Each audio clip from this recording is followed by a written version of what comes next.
money spent, significant money spent once again. And the big thing was not spending huge amounts of money on players that are unknown quantities to the Premier League, people like Anthony. Avoid those kind of signings. So really sensible signings like Brian Mbeumo, Matheus Cunha getting done very early in the window. Then a really long wait for Benjamin Sesko and finally for Sen Lamens. What was your view of the window? How do you rate the players that have been bought and are they in the right positions, Dan? Really positive window. I think because you've signed two proven Premier League players in Cunha and then Mbeumo, you can then go and take the risk on a more unproven Sesko. So Mbeumo, I think, has been excellent so far. He's been, probably our best attacker, most consistent attacker. Even if you look at games, if you're not looking at goals and assists, you look at the games, he's our biggest threat, he's our most lively player. He's been exactly what we knew we were getting, and I think he's going to score a hatful as the season goes on. Cunha hasn't really done it so far, but I'm not worried because I've seen Cunha over 2.5 seasons playing for Wolves. So I know the quality's there. It's just about, he's in the right position as well. But I think pleasant surprise, which we didn't necessarily count on, was Mason Mount staying fit.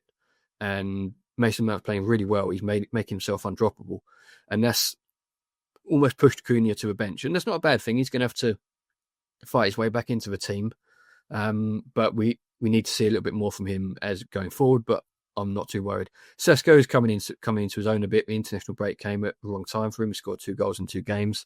If he can get a third against Liverpool coming up, we'll be well happy.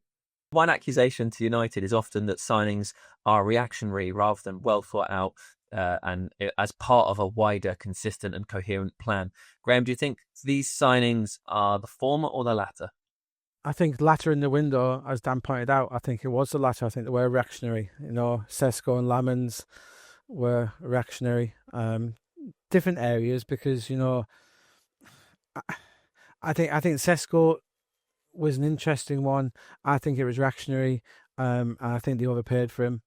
And we know from the outset that Ruben Amorim wasn't that keen on an untested number 9.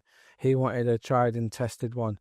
And I was banging the door for United to go and get Osimhen. I still think they should have done that rather than Sesko personally. But he looks okay. I just don't like all these square pegs in round holes at United, and Mbeumo and Cunha, as good as they are, are they number 10s? No. I think Sesko, the system should suit him so it will come right, but it comes back to the system and Amorim. It's a real head scratcher at times. But he did want a striker, and Lamens, going back to him, he did want the goalkeeping department looked at. He did since the day he came in. You can read bits on United in Focus about this, where when Amorim came in, he knew the goalkeepers weren't good enough. It just so happened that they decided to move on from Onana. And obviously Lamens has beaten Biendar to the starting spot recently. They're still going to bring another goalkeeper in. I think they had a decent summer. I do, United, but I like the players they brought in. But again, it comes back to system. I don't like the system. I don't think the players fit particularly well, Sesko aside. But we'll have to see how it goes. I think United are in a better place now than they were 12 months ago, but still not in a great place. I feel the goalkeeper situation was mishandled a bit. As you say, Graeme, we knew we needed to replace Onana. Bayindir's never been good enough, and that was obvious from the start of the window. Especially, and Onana got injured in July, so you had your opportunity to move him on then. Instead, you waited until the end of the window, and by which point Onana got us kicked out of the Carabao Cup against Grimsby with terrible performance, and we said, right, that's it.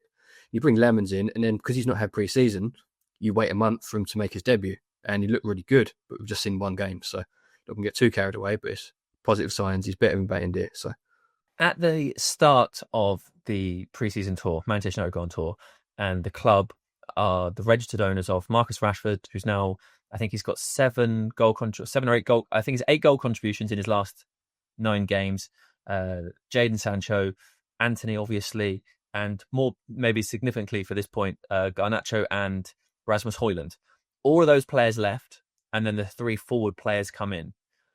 But would it have made more sense, and I wonder if this is the point that Graeme was making, to have maybe kept 1 or 2 of those players, the likes of Højlund, maybe a Garnacho or a Rashford, and buy a number 6 so that Bruno Fernandes can play in his more natural forward position and there be a dedicated player to hold the system together in that exceptionally important position. That's the issue which we've had created by signing the two attackers, plus Sesko, but you've moved Fernandes back and you're creating problems there. I mean, when you look at Højlund and Sesko, I believe Sesko is an upgrade on Højlund, but you say how much? It's probably, not massive in terms of that. So, you're looking at that and saying, could you have given Højlund another season in this system with Cunha and Mbeumo behind him? He was looking all right in pre-season, and he's obviously doing really well now at Napoli.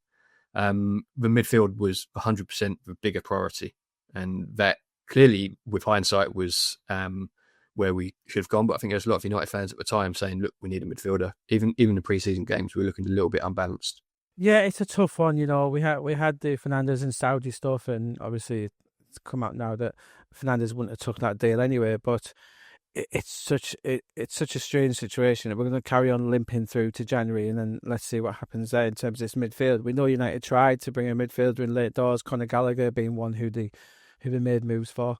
It's going to be a really interesting few months, and yeah, let's see. It's interesting. Mason Mount's coming back in the team, and he got recovery stuff. But I see what you're saying about Højlund stuff. Højlund didn't have a future at United for me. We'd seen here it hadn't worked, and I think he's playing free in Napoli the same way as McTominay did. That pressure playing at Old Trafford for Manchester United, the biggest club in the world, there's so much pressure there, and I think we shouldn't underestimate the impact that Sesko has had, because he has scored them goals. But having to lead the line for Manchester United is something few players are capable of doing, and it looks like he's making a good fist of it.